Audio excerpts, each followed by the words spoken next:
Nataka nimpe mabalaa. Tulia kwanza, muda wake utafika, relax kwanza.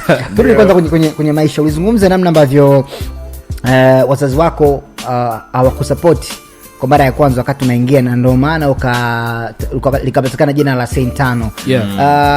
Hebu tuelezee kwanza, wazazi walikuwa na mchango gani baada ya kusikia mtoto wao sasa hivi ni msanii na ametoa ngoma inasikika, amekuwa hits na watu wanaifuatilia, wameanza kumfuatilia? Ilikuwaje? Kwa sababu tuna mifano mingi sana ya vijana wengi sana wanashindwa kupata support pia kutoka kwenye familia zao. Sasa inawawia ugumu kuweza kutoboa. Kitu cha kwanza mimi nishukuru kwamba mpaka sasa hivi wanaelewa, lakini ilitokeaje? Unajua sometimes pia wazazi huwa wanakuwa na ile perception ya watu watatuonaje, tumemlea vipi mtoto wetu. Kwa sababu kipindi ambacho mimi naingia kwenye music, mimi nimeanza muziki nikiwa mdogo sana.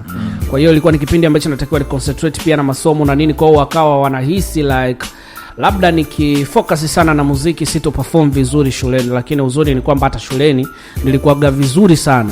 Mimi naweza kusema mimi muziki umenipitisha kwenye changamoto nyingi sana, kiasi ambacho upande wa academic sikuwa na performance nzuri, kutokana na kwamba watu wengi walikuwa wanahisi labda performance haitakuwa nzuri kwa sababu ya wanamuziki. Tukianzia hata shule yenyewe, nilihamishwa kutoka kwenye madarasa ya sayansi ambayo mimi ndio nilikuwa nafanya vizuri zaidi, nikapelekwa arts kwa sababu wewe ni mwanamuziki.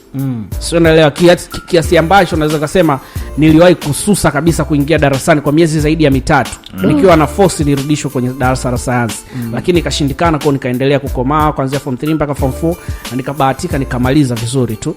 Sasa ukija kwa upande wa wazazi, naweza kusema mamangu sio mtata sana kwenye mambo, japokuwa ni mtu wa dini sana, lakini ni mtu ambaye mara nyingi sana ananiwekea mikono kichwani kuniombea. Shout out to her. Lakini kwa upande wa babangu kidogo ilikuwa ngumu. Wazee wanaga wazee. Mimi binafsi naweza kusema baada ya kuwa nimeanza kujitegemea mwenyewe, nafikiri ninamuelewa sana, namuelewa zaidi mzee. Yes, namuelewa sana mzee kuliko kawaida, na naelewa kitu gani alikuwa anakiona. Na wala haikuwa kwa ubaya, isipokuwa labda timing tu ndo hazikuwa nzuri.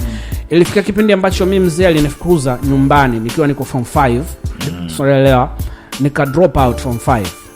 Nikaingia mtaani, lakini nafikiri force yake kubwa ilikuwa labda tukimtisha hivi ataacha mambo, atatulia, aendelee. Lakini nilivyoingia mtaani ndio ikawa mazima kwamba mimi basi tena mimi mambo ya kusoma sitaki tena, acha niendelee kukomana muziki. Kwa hiyo nimekuwa napitia changamoto hizo mara nyingi, kutokukubalika kumekuwa kwingi sana.